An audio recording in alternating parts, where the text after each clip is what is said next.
וואו, אחי. וואלה. איזה מסע עבר.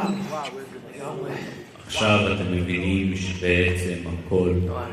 היה טוב לכם? מה? נתנאל? כן, זה אני. מה? אבל איך זה גני עם הכל ו... הורדתי צ'יינג'ר וויס. זה משנה לי את הכל. מה? רגע, למה שתעשה את זה? זה רעיון של בוריס. אתם גנבתם קבב לארוחת צהריים? מגיע לכם. תשמע, חייב להגיד לך שזה היה נצרך, לא שקר. האמת שהמסע הזה... אומר אותנו הרבה דברים על עצמנו. כמה גדלנו, כמה צמחנו. חד משמעית. טוב, אני חייב ללכת, אני צריך לסדר את הכשרות של החדר אוכל. זאת אומרת, עד עכשיו לא היה כשרות? לא, היה, של הרב ג'ימי. מה הרב ג'ימי? רגע. הרב ג'ימי? הייתה הרגשה. רגע, אז מי נותן את הכשרות עכשיו?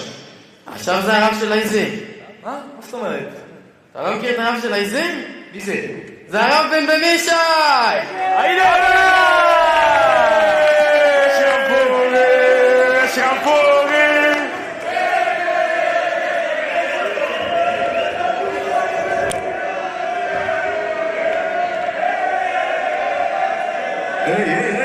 רגע, מה זה?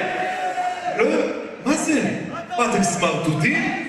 זה הכי הרבה שהצלחתם להבין? לא נעים לי לומר, חברים, לא נעים לי לומר.